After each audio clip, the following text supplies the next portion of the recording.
bisimila hôtel Lafia la. Niko hôtel Lafia wulikajɔw bolodalen do walasa aw bɛ se ka lafiya sɔrɔ cogo min na ani hakilisigi aw ka séjour la anw fɛ Mopti yan. Kɛrɛnkɛrɛnnenya Mopti Sevare ka kɛ ni kurantigɛtigɛ ye min ye hôtel Lafia Sevare ale ye wulikajɔw boloda ka se ka min ye awa fɛɛrɛ kɛrɛnkɛrɛnnen dɔw ta walasa aw bɛ se ka lafiya sɔrɔ cogo min na aw ka séjour la hôtel kɔnɔna na n'o ye ka panneau solaire installé min ye kurantigɛtigɛ o degun aw kana o ye séjour la l'hôtel yɛrɛ kɔnɔna na. Réservation ka kɛ kabi sisan min b'a to aw bɛ se k'aw ka séjour kɛ k'a sɔrɔ tɔɔrɔ tɛ aw kan degun tɛ aw kan hôtel Lafia. Hôtel Lafia ale filɛ ni Sevare Bangetaba yanni ka se aéroport sirafara ma station laban i kiniboloya fan fɛ i bi jigin o carré fɛ mètre 200 bɔɲɔngo hôtel Lafia ale cokolen bɛ i kiniboloya fan fɛ i bɛ se ka weleli kɛ nɛgɛjuru siraw fɛ 21 42 14 11 76 01 01 98 66 78 72 04 hôtel Lafia référence do.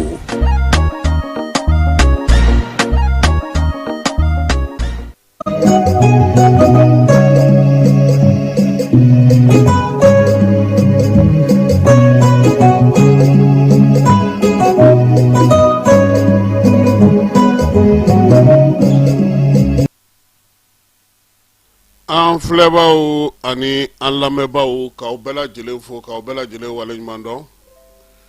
Bi ye kari ye tubabukalo ale tile sabanan ye bi ye n'o ye mɛn ye tubabukalo a tile duuru kalo duurunan tile saba ye bi ye san 2026 an bɛ bɛɛ fo ka bɛɛ waleɲuman dɔn. Fala ye bi don in ale ye don kɛrɛnkɛrɛnnen ye diɲɛ seleke naani bolo ko kunnafonidilaw tɔgɔ la don do le 3 mai. Diɲɛ bɛɛ dun fana ɲɛ b'a la anw ka jamana ngalon min bɛ ka ta ka d'a la su ni tile maaw fɛ maa minnu ka ci tɛ dɔwɛrɛ ye ko olu bɛ baara min na ko o ye kunnafonidi kɛcogo dɔ ye. Kunnafonidi sariyaw a b'a jira k'a fɔ ko i bɛ taa kunnafoni ɲini k'a sɛgɛsɛgɛ i yɛrɛ ɲɛ mana siga min kan i k'o lakali maaw ye. A bɛ san joli bɔ minnu filɛ nin ye nin kuma ninnu na ka ɲɛsin anw ka jamana ma u ti yan u ka ciden ti yan nka maa kelen kelen minnu bɛ yan hali bi n'olu bɛ kunnafoni d'u ma n'u b'o sinsin o kan wa a yɛrɛ fanba bɛɛ lajɛlen ye jɛkulu marafatigiw ye banbanci wale kɛbagaw ka ja talenw o fana bɛ kɛ hukumu min kɔnɔna na bɛɛ lajɛlen b'o dɔn. Nga anw ka jamana se min b'an ye bi an bɛ ka o kɛ k'u kunbɛn bɛɛ lajɛlen n'i ka fɛɛrɛ. Fala ye ko ni sa bɔra dingɛ kɔnɔ k'i sɔrɔ ni bere min ye i b'i jija n'o o ye. Nka n bɛ fɛn kelen f'i ye ni denmisɛnninw b'i fɛ yen Fala ye i bɛ se k'u lasiran ni fɛn min ye n'i b'a bɔ tuma bɛɛ a laban o tɛ siran dɛ. Ninnu ka don o don kaji bina nkalon tigɛ ka da anw ma u yɛrɛ ɲɛ b'a la bi ni tiɲɛ don ni nkalon don ɲɛ bɛɛ lajɛlen b'a kalama. Kunun ko dugu lamininen citernunw donna kunna sini ko nin bɛ kɛ yan fɛ o maa olu fara wulikajɔ ni cɛsiri min bɛ sen na halisa an b'a ɲini an yɛrɛ ka dugudenw fɛ k'a ɲini an ka jamanadenw fɛ a y'aw sen bɔ jajuguw labilali la bɔlɔlɔ sanfɛ a y'aw sen bɔ jajuguw tilali la a y'aw sen bɔ kuma jatigindanw fɔli la a y'aw kɔlɔsi aw ka bɔlɔlɔ siraw fɛ aw ka baarakɛ siraw fɛ aw ka hakili to aw yɛrɛ la. Fala ye ko tiɲɛ don couvre-feu banna nka sɛgɛsɛgɛli ma ban Bamakɔ kɔnɔ bɛɛ lajɛlen k'i ka papiyew k'i taama ɲɔgɔn ye i bɛ taa yɔrɔ yɔrɔ i k'a kɛ a ka kɛ i bolo. Bi ye mɛn kalo tile 3 ye Fala ye kunnafonidilaw tɔgɔla don do Mali ɲinanta in baro sigiba ma k'a la min ye maison de la presse ye a ye gafe min bɔ sini ni Ala sɔnna a ma a kɔnɔ kumaw an na olu bɛɛ lajɛlen fɔ maaw ye k'a yira diɲɛ maa na k'u bɛ ka min fɔ u bɛ ka minnu lakali u bɛ ka fɛn minnu ta ka ɲɛsin anw ka jamana ma ani tiɲɛ cɛ ka jan. An bɛ Ala fo ka Ala barika da fɛn o fɛn n'a kɛra tile 7 b'a kɔfɛ Fala ye. Bi an bɛ Sadio Kamara ka du maaw fo Fala ye kun tɛ di kuntigi kɔ dɛ. Ko bɛ kɛ maa la min ka jugu nin ye nka n'a fɔra dudenw na u y'a bila limaniya minɛn kɔnɔ Fala ye an k'u fo. Jamana ɲɛmaaw u ye wulikajɔ min kɛ ka bɛn ni ko in ye an k'u fana fo nka foli belebeleba foli girimanba o ye malidenw cɛman na musomanw ta ye denmisɛnnilakaw an fana b'an dafara maaw ka fala ye maa minnu ko bi ko a ka to ten sa olu fana ka se k'u fasa don u faso lakanali la ni jamana tɛ se ka finitigiw bila fa bɛɛ fɛ u k'o jateminɛ an k'an cɛsiri an ka kanw ka fala ye an bɛ segin a kan an k'an cɛsiri an ka kanw kan perezan bɔra o don ko ka kuma kunfɔlɔ kɛ tubabukan na fala ye u kun k'a to a ka kuma fɔlɔ bamanankan na n'a tilar'o la u ka nanzarakan in bila a la an ka bɔ ko dɔw kɔnɔna na an k'an yɛrɛ ta dɔɔni dɔɔni maa ladegela n'i ma sɛgɛn i bɛ fili ko caman bɛ yen a tɛ taa ni dusu ye an bɛ taa n'a ye dɔɔni dɔɔni nka bi Sadio ka fatuli kan ka kɛ misali ye maliden bɛɛ bolo a kan ka cɛsiri kura don an ka ko la a kan ka taabolo kura don an ka ko la nin kan ka an bɔ waajulu ye fala ye sabula kitabutigi yɛrɛ ko ni saya ma maa min waaju foyi tɛ yen min bɛ se k'i waaju ka tɛmɛ o kan an k'an jija nin ka kɛ kalali sira ye nin ka kɛ tuguli sira ye nin ka kɛ ɲɔgɔnminɛ sira ye nin kana kɛ fɛɛrɛ ye fɛɛrɛ min na maaw kɔ don ɲɔgɔn na nin k'a to an ka jamanadenw ka bɔ kiiriw tigɛli la u yɛrɛ ye fala ye maaw bɛ min fɔ bamanankan na tiɲɛ don dɛ ni bɛɛ y'i jɔ i jɔyɔrɔ la i bɛ se min na k'o kɛ i tɛ se min na k'a fɔ ne tɛ se nin na ka tilennenya ni laadiriya ni danaya ta ka baara kɛ an bɛ degun fɛn fɛn la a bɛɛ bɛ nɔgɔya n tɛ sɛgɛn n tɛ ɲinɛ an ka gazuwali bɛ yɔrɔ min u k'a yɔrɔ fɔ an ye daji bɛ don anw tɛ gazuwali ye minnu b'a ko kunna an b'a fɛ k'a ɲɛdɔn gazuwali bɛ taa min stasiyɔntigiw t'a sɔrɔ baarakɛlaw t'a sɔrɔ takisitigiw t'a sɔrɔ mobilitigiw t'a sɔrɔ kɛnyɛrɛye tigilamɔgɔw t'a sɔrɔ stasiyɔn kɔnɔna bɛ se ka kalo kɛ kalo ni kalo n'i nana i tɛ gazuwali ɲɛ la min bɛ don a bɛ taa min an b'a fɛ k'a faamu fala ye n ye wele bila ɲɛmaa dɔ ma a bɛ ko in ko kunna a ko k'a bɛna na n jaabi n sigilen don k'a ka jaabi kɔnɔ fala ye a ka n jaabi n b'a fɛ ka maaw kunnafoni ni gazuwali sɔrɔta min bɛ don ni gazuwali t'a la fana u k'o fana fɔ an k'o fana faamu n'o tɛ bi kɔni Bamako yaasa i ka se ka gazuwali sɔrɔ fo n'i taara tan tɛ san sɔngɔ la dɛ sɔngɔ min sigilen don gouvernement fɛ o kɔfɛ minnu bɛ se k'a sɔrɔ olu kɔni bɛ yen donc ninnu ye fɛɛrɛw ye ninnu ye kumaw ye an b'a fɛ ka minnu fɔ mɛ kalo ale kɔnɔna na kibaruyaw sira fɛ fala ye yɔrɔ kunun ko an y'a yira bɛɛ la k'a fɔ ko procureur près tribunal militaire ale jabala o ye cour suprême ye fala ye ale ye sɛgɛsɛgɛli belebeleba dayɛlɛ ka kɛ ni waleya minnu kɛra an ka jamana kɔnɔ kunun ko an y'a mɛn ko min ye Segukaw ka Bamundaga ye ko wele bilala a ma k'a ka taa k'u bɛ taa lamɛn an ye somaw wele ka limanaw wele maa minnu bɛ ko in kunna u ko k'u bɛ se ka dan min na fɔlɔ kunun ko Muntaga wele la a wele kun ye mun ye weleli bɛ taa sira jumɛn min fɛ fala u ma se k'o dɔn fɔlɔ sabula sɛbɛn kɔnɔna a bɛɛ lajɛlen n'a taabolo don nka an kɔni ye min jateminɛ ɲininiba min bɛ senna bi wulikajɔ min bɛ senna bi waleya min bɛ senna ka kɛ ni wale degun minnu ye an sɔrɔ afirikalo tile 25 sɛgɛsɛgɛli min dayɛlɛla o la an kɔni y'a kɛ o hukumu kɔnɔna ye nka n'Ala sɔnn'a ma an bolo bɛ da ko kisɛ ka sini sabula baara bɛ kɛ sini ntɛnɛn baarakɛyɔrɔw bɛ dayɛlɛ kiiribonw bɛ dayɛlɛ soldats na sɔrɔ an na somaw fana ka gɛrɛ u la kosɛbɛ hali bi ka faranfasiya di jamanadenw ma n'o tɛ maitre Muntaga Tall nin waati laban in na sɔrɔdasi minnu minɛnen don fala ye ale olu ka kiiri ko caman ɲɛnabɔ ale wulikajɔ caman kɛ o ko hukumu kɔnɔna na o baaraw hukumu kɔnɔna na ani olu fana gɛrɛla ɲɔgɔn na ni Ala sɔnn'a ma min fana bɛ ka fɔ an na o sɛgɛsɛgɛ k'o da maaw tulo kan fala ye kunun an ye buguninka dɔw sɔrɔ u ko min ye Musa Jane ye Musa Jane i b'a dɔn k'a fɔ ale ye maa ye wolomasiri tabaa don sɛgɛsɛgɛli min fɔra ni Alassane Diallo n'ale fatura n'ale sɔrɔdasi gɛnnen ye ni ale bɛ o la sergent Jakarija Sojo ni o bɛ o la o ye sɔrɔdasi min bɛ baara la hali bi adjudant Musa Jane fala ye ko ale de minɛna ko buguninkaw fɛ yen minɛli in kuma cayara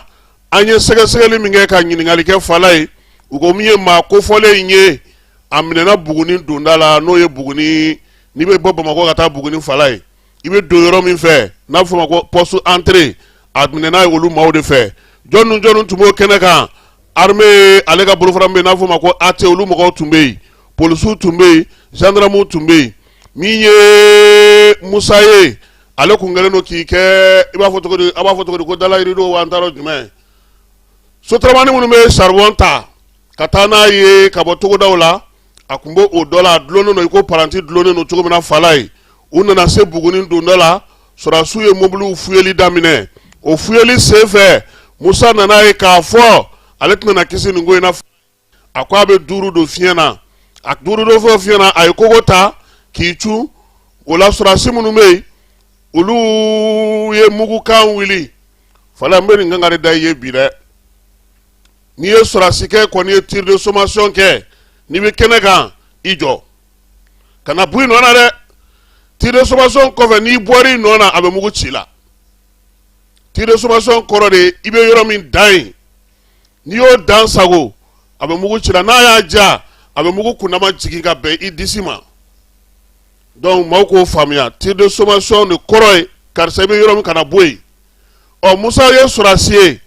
tir de sommation inkele sino ka kunyi senfade apma fe ga duru do fiana tuguni akele ngo yemi ga ida duguma unana mina ka melatu do ala melatu do ne ala minye nyiningali o kunkela fora kera fe ate maufe sabula ulebe nyema ya la kene nga no posu nye uye Musa nyininga togo awkalo togo Musa jara uya nyininga tuni ko pièce bi ko pièce ta ku aba fo telephone ma ko buton ma ayobo ani wakele o de yira posu mi fini folo mutu ma ga fini kono melatu do da tegala falai ate mawya momoli damine utara soro aka jufa kono mi ye passeport ba ku telephone dagabana fla min so bata ta se fo wa kemenyo anama o fla fana ba ku se fa war Musa ga fana yira ku mi nga tan wa bi woro yi o fana tume abolo o la sa minye sorasi munu ye tege kaka ani polisi munu be ulu yuka nyama wele no oye ate nyama e buguni ko aywa amega masigana ma mi nyini ko ambulo dara doka nyama ko ku ka la teme gendarme la ka ma falai o la sa mi polisu ga mobilier adono ko na ani ate ma ka tana e buguni dugu ko nana o de ko fe sa nyama ye wele ma da bla tuguni ku ka fere bela jirenge dugu ngana Musa soro de fao fembe no ye gosile u kanu daka nin toro fo u kana sama u ka minega nye choi sabula umago babala nyiningalu olusra fe Musa dendenate ma wula ka bobo magoya falai wulu masiri tabala ka ta Musa no fe sotrama mi me no ye sarbonta sotrama e pratika ni chauffeur falai kunu ulu shira polisu bulu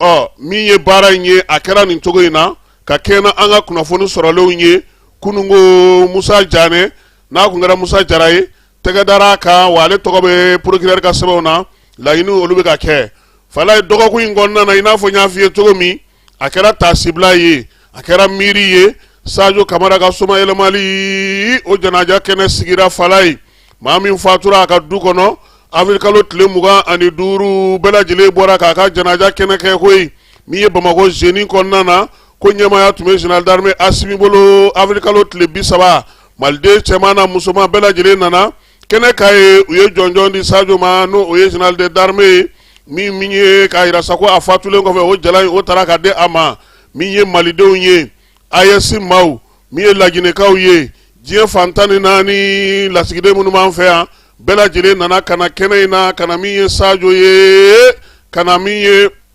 akasuka nkasike falai limanau balmau terisrau jeni bara bane falai lazara wati aynyon soro dubala no ye kamarala kauka duye katima libugu kondana janaja asukanseli otarakeye islamedina ye minfo yoke mama fale munu nana saku bela jile fo minye dogo kuin kondana fana ayera ka fo bara famba ye taliga mina o ye sajo ka janaja ye niye jamana kuntigi ye alere seyera bara ba munu nasa o ye labeon ketugo ye ale ni kasekata sajo nununga dugono falai wolo masiri taba benata ulubuga wuliga jonu ga chesri la alibi mali fanta ani nani bela jile fe okumu kolo kono na sallaka na ko mega sabati bi to ko na bega sabati te minye mali jamana dewnye uka ministre mbe no be segoni dongo kuna alefuna tumeni dogo kuna Burkina Faso ka ofe falai dogo kun kele min sigira Burkina Faso fe no be talige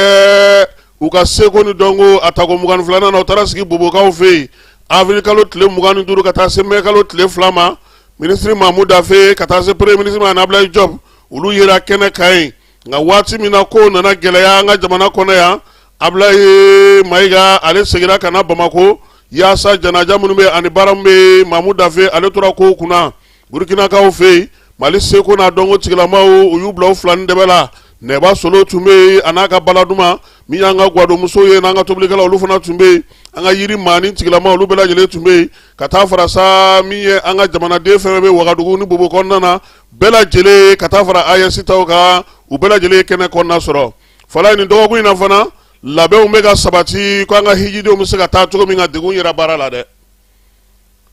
a yirala k'a fɔ ko Égyptaire n'ale kan ka taa ni hijiden ba naani ye olu y'a yira sa k'a fɔ ko u tɛ se ka taa n'olu ye fala ye ko taji sɔngɔ gɛlɛyara min ye Ibrahima Jawara ye ni ale bɛ an ka hijita kunnafoniw di kunnafoni di min kɛra kununko a ye min sɔrɔ kɛnɛ kan an ka jɛgɛw filɛ an balima asilamɛw ni anw ye maison de aji la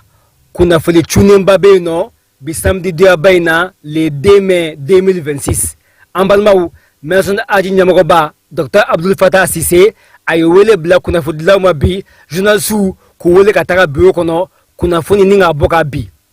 compagnie min bɛ yen nɔ n'an k'a ma k'a fɔ Égyptaire n'ale ye avion compagnie ye a bɛ taa ni hijidenw ye an balimaw hiji la o compagnie ba ye sa Égyptaire a tun kɛn bɛ ka contrat signé ni Mali agent de voyage dɔw ye k'a fɔ a bɛ taa n'u ka hijidenw ye an balimaw Égyptaire a tun kan ka taa ni hijiden min ye sa o de ye hijiden ba naani ye Allahu Akbar 4000 pèlerins o la sa kunnafoni k'u y'a bɔ k'a bin k'a fɔ olu ka contrat k'u y'a kase koyi k'u tɛ se ka taa ni Mali hijidenw ye an balimaw kibaruya sera an ma Egypte service fan fɛ parce que société dɔ de bɛ yen ani égyptiens bɛ baara kɛ olu bɛ taa ni Mali hijidenw ye donc ni société in y'a kibaruya a y'a sɛn an ma k'a fɔ ko Egypte ka avion minnu bɛ taa ni mɔgɔ ye ko olu kɔni ye kunnafoni sɔrɔ k'a fɔ ko ni ɲinan opération min bɛna kɛ ni na opération in na olu y'a bɔ a ma accord ma se ka sɔrɔ olu ni ɲɔgɔn cɛ ko ka d'a kan ko fɛn min ye tajiko ye n'o ye avion taji ye kérosène ko o sɔngɔ yɛlɛla kosɛbɛ nin waati in na o la k'olu tun ye bɛnkan min kɛ ni agent de voyage dɔw ye k'a fɔ u bɛ taa ni mɔgɔ ba naani ye hiji la k'u y'u ka bɛnkan in bɔ a ma ko y'an balimaw nga nin compagnie ba in Égyptaire ko walasa olu ka bɛnkan in to a cogoya la ko fo ka $300 o de ka fara hijiden bɛɛ ka wari kan an balimaw ko n'o ma se ka kɛ k'olu ka bɛnkan in kɔni ka taa ni Mali hijiden ba naani ye k'olu y'a bɔ a ma ko y'an balimaw nin kunnafoniba in maison de aji ɲɛmɔgɔba Dr Abdul Fatah Sise a y'an wele bi ka ni kunnafoniba in d'an kulo kan bi tilegan in na midi waati a ka bureau la maison de aji la laada min bɛ diɲɛ kɔnɔ bi ko taji sɔngɔ yɛlɛnna kosɛbɛ ani situation sécuritaire fana min bɛ Mali la donc o hukumu kɔnɔna na ko banbaliya ma se ka sɔrɔ olu ni ɲɔgɔn cɛ o hukumu kɔnɔna na olu ye u ka vol min kan ka taa depuis kunu o vol u y'u annulé ka bɔ yen pewu nin vol ninnu a bɛ Mali hijida min concerné o ye ba naani hakɛ o de bɛ nin vol ninnu kan vol 13 de don. Dr Abdul Fatah Sise a y'a yira na k'a fɔ nin kunnafoni ko u y'a ta k'a lase Mali gouvernement ma Mali ɲɛmɔgɔw ma o tɛmɛnen kɔfɛ k'u bɛ ka wuli k'u jɔ ka fɛn bɛɛ kɛ cogoya min na Mali hijiden ba 13 ni 327 a bɛɛ ka se ka taa hiji la an balima silamɛw. donc o hukumu kɔnɔna na maison de haji an b'a ɲini ka hijidɔw fɛ o k'u hakili sigi kosɛbɛ nin kibaruya in bɛɛ b'a kalama disposition bɛ sen kan pour que an ka se ka solution sɔrɔ a la joona pour que hijiden kelen kana se ka tɔɲa n'Ala sɔnna inshallah donc o kibaruya de sera an ma donc a bɛ Égyptaire ka hijidenw minnu bɛ taa Égyptaire fan fɛ a b'u de concerner ani agence de voyage minnu ye min bɛ ni lahali na. Nin kɔni ye gɛlɛyaba ye dɛ an bɛ dugawu kɛ ya Rabi Ala k'a to solution ka se ka sɔrɔ a la alhamdulilahi rabbil alamin nin kun ye kunnafoni teliman ye ka bɔ maison de aji ɲɛmɔgɔ yɔrɔ la Dr Abdul Fatah Sise Ala ka daɲuman don a ko la Ala k'a ko nɔgɔya ka da ka nin waati in na ɲɛmɔgɔw wulilen bɛ k'u jɛ su ni tile cogoya min nin gɛlɛya in a ka se ka dilan Égyptaire ani agent de voyage minnu bɛ yen n'u ye kɔntara si u ni ɲɔgɔn cɛ aw ni ce aw ni bagaji Ibrahim Jawara assalamu alaikum.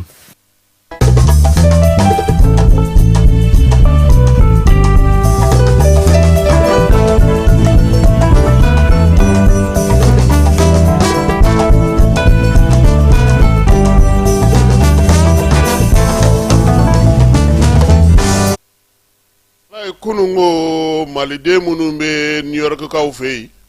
olu bɔra ka taa sibila kɛ ka ɲɛsin Sadio Kamara ma min ye dɛmɛ ye k'o ta k'o ɲɛsin jamana ɲɛmaaw ma u kɔni y'a ɲini jamana ɲɛmaaw fɛ u ka cɛsiri kɛ cogo sugu bɛɛ la Mali kɔnɔna bɛ se ka lakana cogo min malidenw bɛ se ka lakana cogo min baara bɛ se ka kɛ cogo min na min ye hakilisigi ni basigi ani kunnafoni jatigita ani kunnafoni kunta minnu bɛ yen ka se ka olu bɛ yen min ye maliden minnu bɛ New York kaw fɛ olu ka tɔn ɲɛmaa danga n'o Ibrahim Jalo ye ale laseli min kɛ an ka jɛ ka o lamɛn.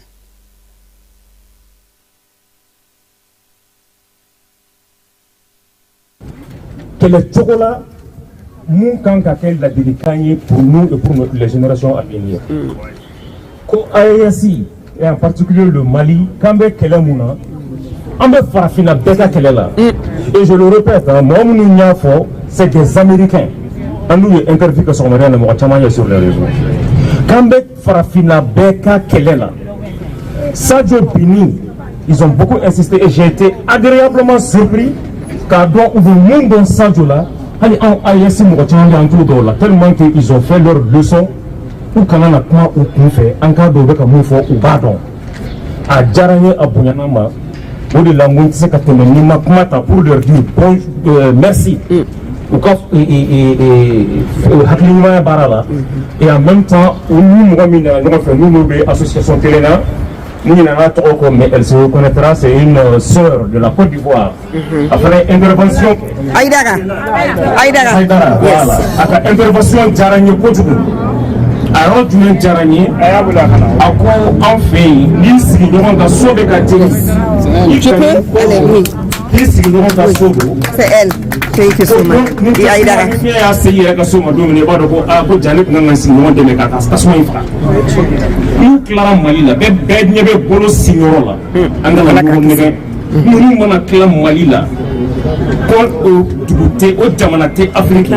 Qui est safe. Haram, nous clarement ouvert solution sur le choco, stratégie sur le choco. C'est déjà où Hakilila a bourné sur la décade. C'est la manière nous sommes à tirer Fénéka à une manière donc en Kanansi, les peuples africains, en Kanansi, comme Mali Kanado, les peuples africains, en Kanansi, comme Ayos Kanado, nous qui nous concernent tous. Maintenant, on arrive à venir tuer un général d'armée dans son domicile.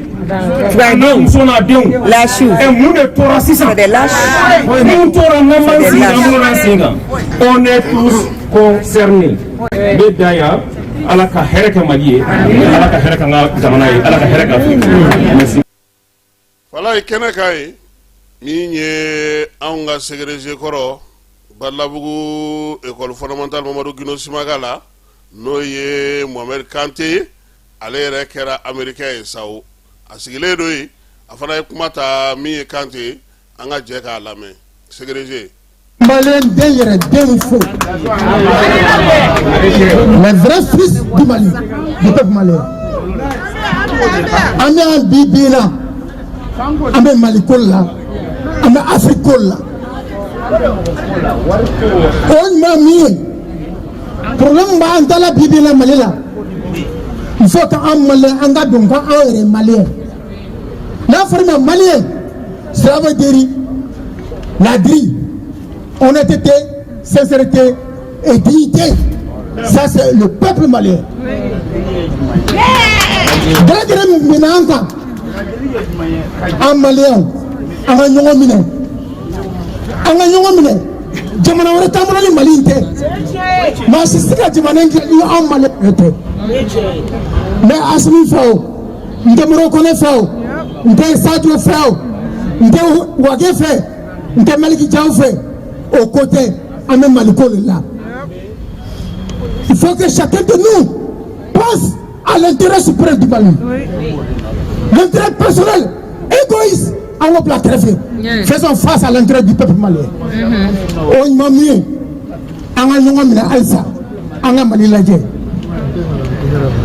avant de continuer,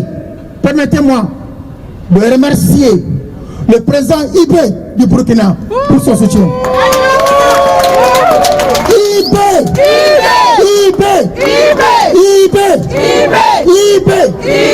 Après Ibé, permettez-moi de remercier le président du Niger, Tchani.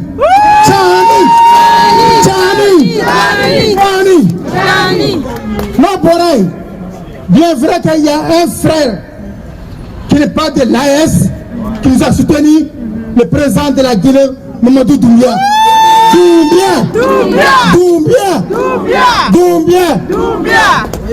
Camarade, un médecin de foi en a bureau, on l'a invité. On ne peut pas comprendre que tous les membres du bureau habitent sur le camp vraiment. Il faut qu'ils arrêtent ça. Et vous restez avec nous jusqu'à la fin. Il ne faut pas rentrer à l'intérieur pour il faut que ça s'arrête. De l'autre côté, camarade, Annie Mohamed Djela, qui nous a aidé beaucoup, qu'on peut l'appeler le maître du monde, je le mets Poutine. Nous remercions Poutine pour son soutien. Mon bonheur Bibina,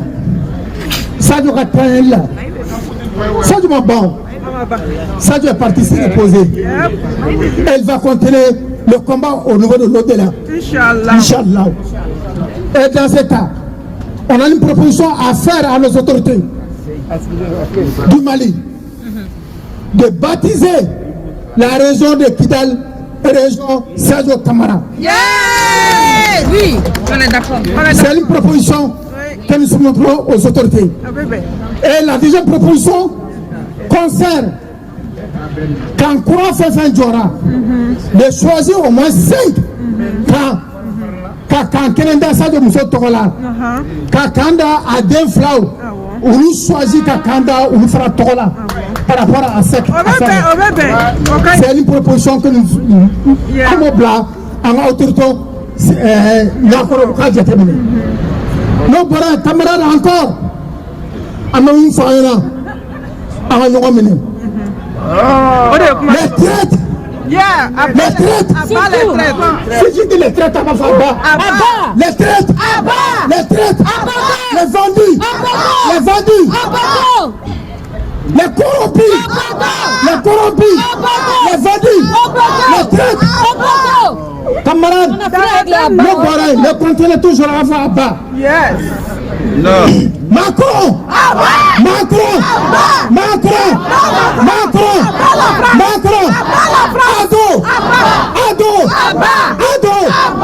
Camarades,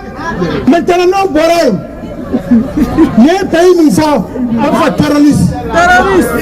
Les pays nous font terroristes. Algérie. La France. Falay. Kunu mi parier. Nera luga jano ngame bamako sawo. Falay. Nuru de wuliga bay mingara kunungo Paris ale dugu ere konana ni wati mina vlega kuma sa union des Maliens du Canada no nundu mi anaka mawo lu fana be wuliga jola Canada konana ni ala sonama sini ana o jawda maw kloka ka jira mawla fana ina fo nya fi na togomi ka damine avril kalo tle flala etle mugani durula kata se mekalo tle flamasa bobo jula soka fe sekoni dongo burkina ka ale baraw kera bara damine don sa mi capitaine be la mizara tokalandu Burkina Faso no ya balage excellence Issoufou Magaye Balefou nante fulina parce que ni bayra ka fo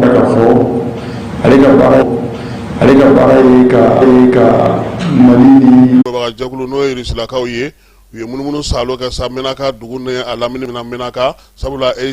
AGS maaw dɔgɔkun tɛmɛnen olu kun y'a lajɛ sa k'u bɛ bi dugu in kan nka min ye nin waati laban in na ye baara min bɛ senna o kɛ kun ye sa dugudenw olu ka baaraw si kana se ka jɔ u bɛ se ka cogo min na k'u ka baaraw kɛ marabolo ale yɛrɛ ni a lamini dugu bɛɛ lajɛlen kɔnɔna na basigi ni lafiya la sa Bamanjɔ ninnu ka wale kaba kɔni caman kɔni fara a yɔrɔ ninnu na yen kosɛbɛ nin tile laban ninnu na an ka wolomasiri tabaw n'u dɛmɛbaga jɛkulu olu fɛ fala ye hijitalaw n'o y'a sɔrɔ u ka taali gɛlɛyara kosɛbɛ. Bi samedi doyaba in na le 2 mai 2026 Mali hijiden fɔlɔ wulila ka bɔ maison de aji la k'u kunda ka taa Saudiya jamana kan Madinɛ alhamdulillah. Bi an ka nali maison aji la bi alhamdulillah a bɛ komi 2026 hiji ko a labɛnw sabatira k'u don bisi kɔnɔ k'an kunda aéroport kan ni Mali ka hijiden kun fɔlɔ ye ka wuli k'i kunda Saudiya jamana kan. An balimaw bi tilega in na agence Danaya Voyage alhamdulillah rabbil alamin a k'a dɔn k'a fɔ a ka maaw tun bɛ maison de aji la ka labɛnw sabati cogoya min na ka kɛ hijiden fɔlɔfɔlɔw ye k'u kunda ka taa jigin Madinɛ an balimaw o kɛnɛ in kan sa agence Danaya Voyage an y'a ɲɛmɔgɔw bɛɛ nin kɛnɛ in kan agence Danaya Voyage an y'a ɲɛmɔgɔw bɛɛ nin kɛnɛ in kan a n'a karamɔgɔbaw cogoya min na ka na hijidenw ka n'u dɛmɛ an balimaw cogoya min na ka se ka don maison de aji kɔnɔ ka don bisi kɔnɔ k'u kunda ka taa aéroport la an balima silamɛw ka wuli ka taa Madinɛ. Danaya Voyage a ɲɛmɔgɔbaw Bakari Jawara Shoaib Jawara ka fara Danaya Voyage a baarakɛlaw a n'a délégués bɛɛ kan alhamdulilahi ala ka dɛmɛ kɔnɔ an filɛ nin ye maison de haji la donc an kɔni labɛn bɛ nin waati in na k'an kun da Saudiya kan nin yɔrɔ in na hijiden bɛɛ ye ka don car kɔnɔ k'an kun da aéroport kan mala an kɔni b'a min fɔ sa o ye hijiden bɛɛ lajɛlen somɔgɔw an b'a ɲini u fɛ ka tila k'a ɲini maliyɛn bɛɛ fɛ u k'an sama duwawu la.